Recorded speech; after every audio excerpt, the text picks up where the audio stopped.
All right, everybody, you know who it is. It's the People's Champ, your favorite host, Celebrity Fridays. We got two special guests in the building with us today. Mike Gutz, Dan Barker, what's going on? Yeah. What's going on? What's going on?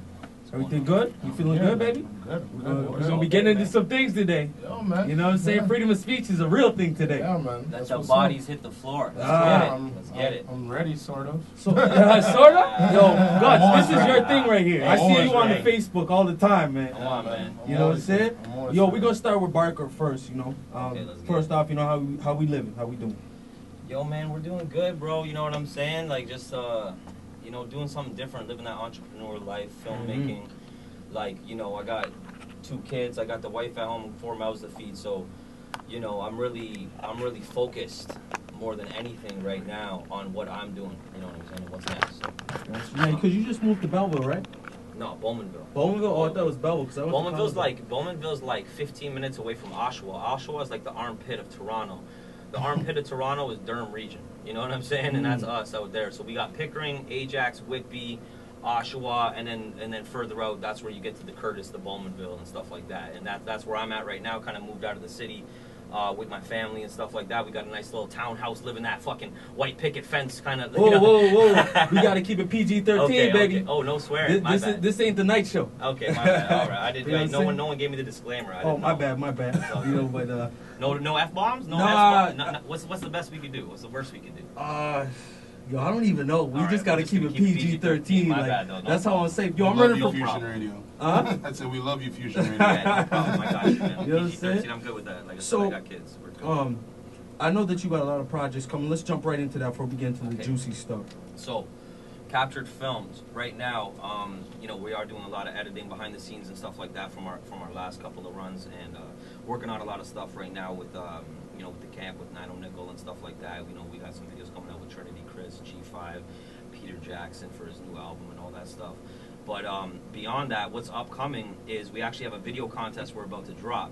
Now, the video contest is actually something, it was one of those things, it's like I woke up and it was one of those crazy dreams of ideas from Dan Barker, which I always have, and anyone that knows me knows I come up out of nowhere, I'm just like, yo, I got this fucking crazy idea. What'd I just say, man? Excuse me. Guts, man, you got to take over soon. Oh, You have to smack me 1 or 2 times if you have to. It's all good, man. You're seeing popcorn right now.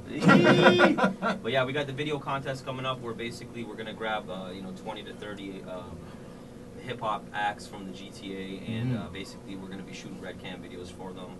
They're all going to be within the same budgets and stuff like that, with the same resources. So basically we're going to see who's the most creative, the best hip-hop acts out there that can come up with the best. Really, basically we're going to be pushing ourselves and the artists to the limits to see, you know, who can be the most creative and come up with the best videos. So Okay, that's dope. that's what's up. You guys have a lot of things going on. You do tours and shows.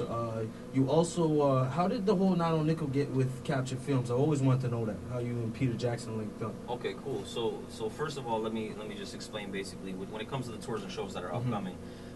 Barker Booking Agency, that's my agency. I started that. That's, you know, obviously my last name, and everything's being run through that. Now I got a website coming with that. But yeah, tour coming up. I got the Canadian Music Week tour thing that I'm doing, a big showcase that's going to be going down in Toronto.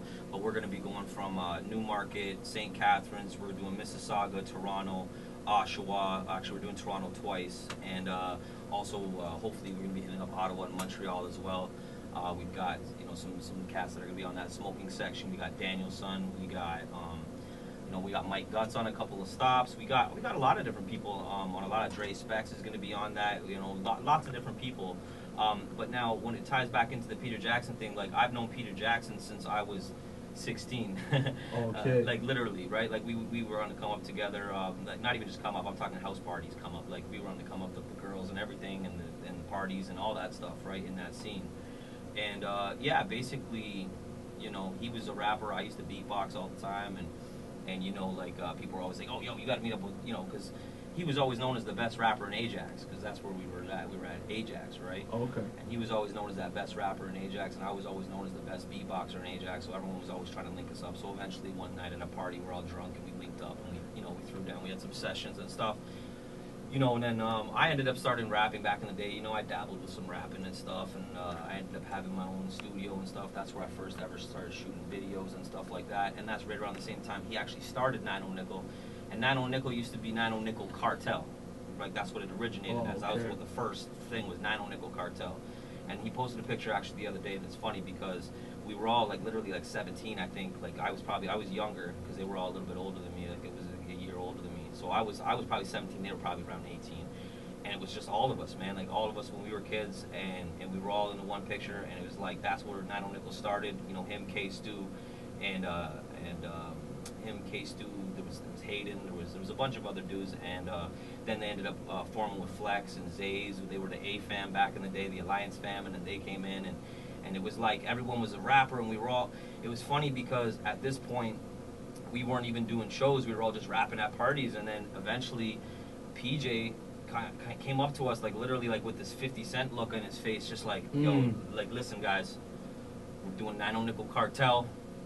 Peter Jackson's gonna be the main. Peter Jackson, 50 Cent. You know what I'm saying? Yeah, P doing crazy things. Shout out to P getting all that money. Crazy, yeah. You need to get, put me on 90 Nickel, P. Stop playing. Hey, I'm only gonna say this one time. That's it, man. and he really did it though, man. Like I mean, like you know, back then it was like it was just talk. You know, it was like, oh, this is what's gonna happen, and then we did our first show or whatever, and it was huge success. And it's funny because. Now, I even say this to him now, I'm like, bro, you are Jay-Z of Toronto hip-hop. Because he is, but he's not yet. He could see it, though. You could see it. You could definitely see it. He will be, I think. You know what I mean? But he's not yet, but he's there. Like, it's in his reach, finally. You know, but I mean, his dreams really come true. So, you know, I condone him for that. And I'm glad that I hooked up with him on the Captured Films tip because it evolved so well. Because as you know yourself firsthand, you know, is he can get you in those places that you need to be with those certain artists. Like he hooked up Jade because he hooked up Freeway, he hooked up Sheik Luch, he hooked up, you know, everything that we've done that was really big names. You know what I'm saying? But yeah, we've been working together for a long time. We've both been grinding. We're kind of like two great white sharks in the same ocean. You know what I'm saying? We're both like these guys that have these empires that we're building, and we're trying to do whatever we can to feed our families. You know what I'm saying? As an entrepreneur, doing what we love, which is what we're all trying to do here, I think, right? So, I mean, it's like he's doing it, I'm doing it, you know, we're all doing it. It's just, you know, everybody's on different levels and stuff like that. There's levels to the game and stuff like that. Yeah, man, like, yeah. It's good that you said levels. So I wanted to get into levels in the game right now. First, I wanted to talk to Gutz on this part. I'm going to switch to Gutz. Yeah. What's going on? We live it, dog. THC's Yeah, in the building. THC in the building. Team Head Crack. We beats all day, every day. Now, yo, I like your the last freestyle that you guys did, or was the cipher, right? Was it the cipher that you guys did? We did the payback video. Was the payback video? Yeah, where it was just it was like the whole cipher theme that we went with. Yeah. That was a dope record. Yeah, respect, dope man. record. Respect. Because one thing I don't think people know, I remember when you told me you guys kill shows, and I was like, whatever, man. You just talking shit. You know what I'm saying? But when I seen you at the Freeway show, you guys killed the whole show. Yeah, I said that was the top performance of the night. Absolutely, respect, man. That's what our whole ambition is, right? Every show, we just go there, do our thing, man. Just leave it out on the stage, and that's what it is. That's all you can ask for, man, on an artist when you go out and perform. You gotta kill it 110. So, like, my next thing is, yo, you've been doing your thing. A lot of people know you in Belleville, know you in Toronto, know you in Oshawa. But how do you feel about your music? Because I'm gonna be honest with you, the record with Shot Claire from my city, I wasn't feeling. Okay. I wasn't feeling the record, the beat, the lyrics on both parts. So I wanted to know what feedback did you get from that video? Well, you know, I mean, you're probably like one of the first people that actually came out to me and said that they weren't feeling the record in its entirety. You know what I mean? There's a lot of people that came and gave me a lot of positive feedback with it. A lot of people, a lot of doors opened up for me. I met a lot of new people through that record. You know, and shout outs to Captured Films, shout outs to Lucas, you know, who took the time patiently. You know, the whole shoot, everything was blessed. And the fact that how they edited and how they put it together, like, this is the first time I actually worked with the Red Cam. Thank you. You know what I'm saying? Oh, if I said the video was garbage, I didn't mean the video was garbage. No. This is the first. I'm just saying the whole entire experience of it all, right? And, you know, with the whole record itself, originally it's supposed to be a solo track, you know? Okay. And, you know, when I was putting the album together and I was, like, gathering my features and whatnot, you know, I figured at the time he was the you know, best person to put on the record because of his, you know, legacy and his legendary status in terms of the Toronto hip hop scene. And, you know, the whole theme of the record of where I was going, that was the whole idea of putting him on, right? I mean, you're entitled to your opinion. I mean, you know, if you don't like the record, if you don't like my stuff, I mean, I don't expect everybody to like my stuff. That's the thing. I mean, if you like it, that's cool. If not, then, you know, I'm not forcing put a gun to your head and listen to my stuff. You know what I'm saying? So it's like, freedom of speech. you know, at the end of the day, it's like, you know, it's either you listen or you don't. At the end of the day, I'm going to still make my music. So that's what it is, man. I don't really like Choclair myself. Well, I was gonna talk because you know, Gutz. It's funny though that you said that because, you know, one of my good friends. Yesterday, I went over to a comedy show. Shout out to Quincy Martin, and I saw one of my good friends there, and he had mentioned the same thing. He said the record's dope, not on your end saying that, you know, both sides he didn't like, but he said the record's dope, but he wasn't feeling Choclair's verse. I really wasn't feeling. And he said that His was Choclair. worse than yours by far. I liked yours though. I actually liked Gutz' stuff. The reason why I liked it on that record in specific, lyrically more, I liked it than anything. I think the beat, like you were saying, I don't know for sure if I'm completely sold on the beat. Yo, it's got to be both for me. Right. Nowadays, it's got to be the beat. See, again though, it's how you interpret it. I think that's a hot beat. I love that beat. You know, you may. You know, I've seen you direct films or videos and tracks and whatnot, and co-signing dudes that I might not like. Exactly. You know, I may not feel like, yo, this guy's black, and you're bigging him up like this is the top, you know, top artist, right? Up next. Yeah, you know, there's a lot of guys. It's all perceptive of how you feel what's right? What you feel is good to your ears. So, but sorry, just to say this, like, I'm not trying to like completely dog Choclair down or nothing like that, and I understand why you put him on there because it was like the legendary status and you wanted to make it for my city. But honestly, Choclair sucks, man. Like, he's bad, yo. Like, I had him at the... Man. Yo! I'm sorry, man. Hold on. Let me just say one thing. The Hold reason on. why I say this is because when I was growing up, like, Let's Ride came out, and I was like, wow, this is amazing. This is amazing. Yo, Gutz, hold it in. Hold on. No, please, let me finish, okay? man. I booked this guy for a festival event last year. And We're going in now. he knows what's going on. Okay, so I know I think he was there, right? Okay. But hold up, like, I'm not trying to, like, whatever. I'm just saying this because we're here. So, like, let's put it out there. Like, this guy's a legend. He's supposed to be a Toronto legend, but he's so drunk at a festival, can't even remember the lyrics to Let's Ride. He can't remember the lyrics. I had to go Northern Touch. He didn't know the. See, he knew that. He didn't remember the words. He was there. He seen me. I had to go on stage. I had to take the microphone out of Choclair's hand.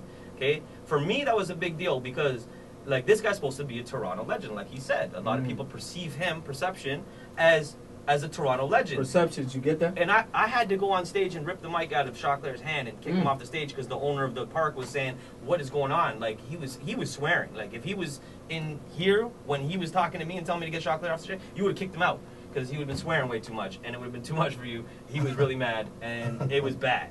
And shout out to Choclair though because he's still trying to do his thing, but damn, that was bad. Man. It was bad. You know, like, I won't even lie. I mean, I've received a lot of negative feedback on his end in terms of him being on the record, and you know, I think with Choclair, a lot of times on the flip side though, you got to give him his kudos, you got to give him his praise because, you know, he broke the door on tapping that market, that American market, right? Like, he was one of the first artists to kind of, you know, break into that whole audience, right? I would say Maestro over. Well, no. I mean, Maestro and, you know, Michi Me and all those legends, yes, right. But I think hip hop was at a different state at that time, right? I feel like they kind of I feel like they almost put the platform up for Choclair because then he came in getting the grants. Absolutely. And then all of a sudden it was like we thought that he made it big, but he actually didn't. But after Let's Ride, that album, I thought his music that he put out was kind of going down. Right. Yeah, but I think I like Let's Ride, but after that, yeah, I agree. But I think it was like it was at a certain level, like it was a certain time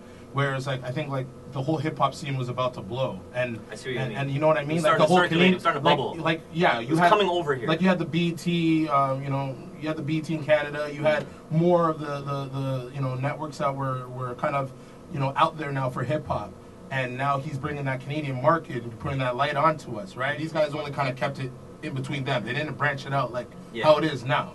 Like you look at somebody like Peter Jackson, who's being on the scene and doing his thing right now.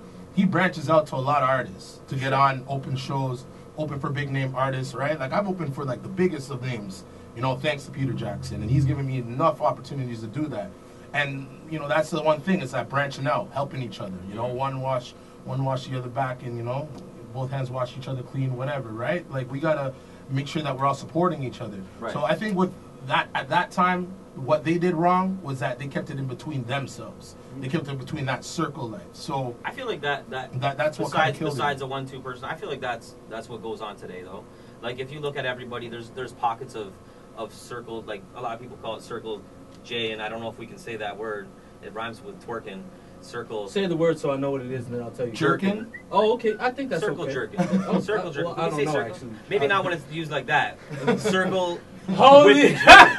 Anyway, but yo, what I'm trying to get You're at worse here, at this right now. I asked you. You told me to say it. No, So I anyways, got you. yeah. So, but I mean, like, if you look at it, like, there's pockets, like, I mean, I guess that's more on the underground vibe, but at the same time, like, even if you look at dudes that are really doing it big, like, you know, even when Drake came up, like, he had a lot of people in the city that were working with him and gave him a lot of looks that he didn't bring with him, and he's not giving them looks now that he should be doing, and that's why, you know, a lot of people don't really respect him, like on a street level, I guess, or on in the Toronto industry area. A lot of people hating on Drake because, I mean, a lot of people hating on Drake for no good reason. It's But- the dopest artist. Yeah, I think Drake's, like, he's the man, but a lot of people are saying this too. It's like oh, you know, Drake's music's, oh, he changed up and everything's different now. And But like Jay-Z said, how you supposed to stay? You have to you evolve each time. I listen to his old music and think it sounds very similar to his newer music. Yeah, it's evolved a bit, but it sounds very similar to his old stuff. So then tell me this. How do you guys feel about the state of hip-hop for Toronto? Because Toronto, I feel we have our own unique hip-hop culture. It's Agreed. very secluded from everybody, and I think it sucks. I'm being real with it right now. Mhm. I think half of the dudes that are saying their music is good is garbage. Mm-hmm. I bring up a name because like Dame Jazz says, you know, you can't say something and not mention the name. let's get into We know this. Chatty Patty's here. You know what I'm saying? So I know you work with JD Era. JD Era, I don't yes. think JD Era sucks, but I don't think his music is what everybody claims it to be. I think it's more hype than. I'm glad actually that you brought up JD Era because he's a prime example of our industry not being good. Like, that guy should be making money right now, like real money. Like, I'm sure he's making money. Yeah, he's making money off of doing his shows. Where's the and hit stuff like record that. though? I hear But records. that's the thing. There's but- no outlets. How's he gonna get a hit record? That's the problem with the whole Toronto scene, is that there's no outlets for artists that are actually putting in their grind, are actually good. There's no outlets for these artists. I mean, you only in Toronto or in Canada, where you have Drake, and that's it. But you know yo, what I'm saying? And it's like the industry really just only caters to just that one chosen one, that one chosen person. But yo, let's I be like real. that word, Let's one be realistic. chosen Yeah, one. you know what I'm saying? Let's be realistic. Like, Drake got big for certain reasons, like that don't have to do with music. Like, Yeah. it didn't happen organically through music. You Yeah. see what I mean? Like, it happened through who you know. Drake And that's had a a perfect lot example of that. Drake had a lot of muscle behind him, behind the machine. That's what I right? mean. It's not And- like he got picked out Exactly. of the diamond in the rough. Like, oh, you're the best rapper. Boom. Yeah. Like how Eminem got scooped from Dre, let's say. And It wasn't like that. It was just like, oh, wow, like, you're very marketable because Yeah. you were on Degrassi, or Yeah. and you have good music. That's the thing. yeah, It's like, like definitely. he has the machines behind him that are Now he working, does, right? 100%. Yeah, too. and He I was think with born. JD Era, I think it was like, you know, JD ever been screwed over a lot. yeah, he's been screwed over. That's what I was just Oh, you about could to tell say. because Yeah, no firsthand. offense to Raekwon and them, but yo, this is my job to air. I'm sick and tired of everybody not saying what's really Yeah. relevant. I felt the man came to the city, got his paper, then did. That's it. Yeah. That's how I He personally thought feel. that he was ready to start a label. That guy, Raekwon. Because He really thought he was there. I felt Camel got screwed over. Yeah. Camel should have been on for a minute. Yeah, but I think Camel turned that down Because for the right deal reasons. wasn't right, though. See, I think Yeah. JD Era took it because he wanted to co-sign, and him himself, JD Era, he's like his own manager now. Like, you know what I mean? And I think it's because he's been screwed over by these guys. I think he's learned a lot and realized, yo, I can do this independently and make money. Yeah. And now I think he's done a lot of the right moves. Like, if you look in his past, like, he's actually put out albums. He's been nominated for Junos. He's had videos on Much Music, but that only gets you so far because that's in Canada. If you can't take over the States, like if Raekwon did the same things that he did for himself to JD Era in the States, he could have made JD Era a millionaire and could have made $1 million or whatever off of, You think he could have done that with JD Era? with JD Era? You're dreaming. Possibly. But you know what though? Again, Yeah. it's It would've given it it's the the chance. market, right? It would have given him at least a real fighting chance. like in the States, man, you have like 50 states you can go to. You could do. hip hop. You can brand that market into different, cities, different towns. Yeah. But in Canada, I mean, you only have a limited amount of the hip hop networks that are out there. Like you have the Toronto market, you have Montreal market, you have like Scotia, BC. Like you only have certain ends that are going to cater to that hip hop sound. The market's oversaturated now. It's totally oversaturated by garbage artists. There's too many. You know what it is? It's too easy to record something that's pretty decent nowadays, and it's easy to distribute it. It's easy to get on shows. It is easy to do all that, but again, it's the major networks and markets that are not pushing the right artists. There is none. That's it. It's not much music shut down. Well, what? Much music basically shut down now. They're not doing what they were doing before. Like they. I mean, they got reality shows on Much Music right now. It's not even music videos anymore, and like they turn into baby MTV. Yeah, right. Like So it's like you barely even catch a Tory Lanez record on there, and Tory Lanez is arguably like blown way up. You know what I mean? He's getting more buzz in the States, more plays in the States than he is here.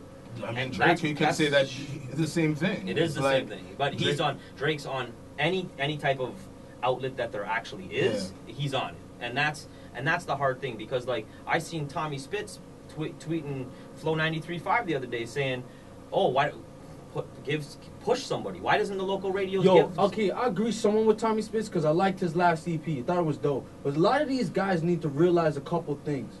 Some of the records they suck. Right. Okay? There's no consistency. And where's your radio edits?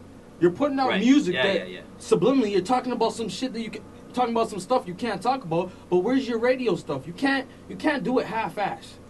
I agree, 100%. Tommy Spitz, I don't really know. I can't really. I like Spitz a lot, but that's why with some of these rappers I get cheese. I haven't really listened to too much Spitz, but when I seen that the other day, like it made sense. You know what I mean? And what he said is true. We're all thinking it, we all know it, but like you said, it's got to be talked about. It's like Flow 93.5. Where's the love? Why don't you guys have a like top locals at 12 or something? Well, the same thing happened to Dre Bars. We're gonna talk about that because I don't even like him, but I think he's a dope artist. I'll give him that. He's a dope artist, but he was complaining to the Flow about why they're not supporting. But these guys go about it the wrong way. Why are you gonna tweet them in a negative manner? You're not gonna get nothing back, and you're closing the door.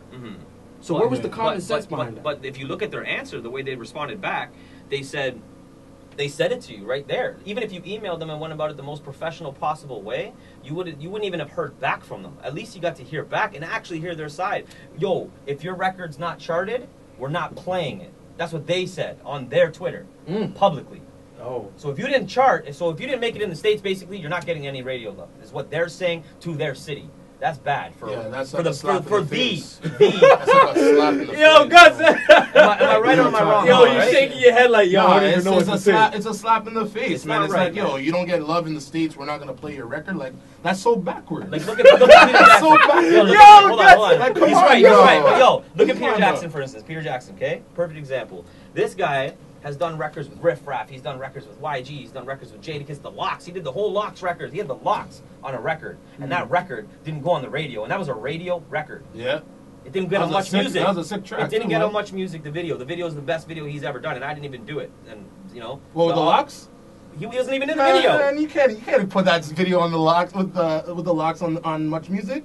Got girls stripping and taking off their clothes, man. Okay, freedom of speech. speech. On now, Okay, man. right. You might have a point there. That's a You might have a point BT there. uncut video. I I love the video, but that's not going on Much Music. I'll tell you that. Hey, maybe Much Vibe. Hey, Much Vibe played some funky stuff. I don't know, though, man. Like, I see girls eating out each other. I don't know. Whoa. I don't know. I don't know.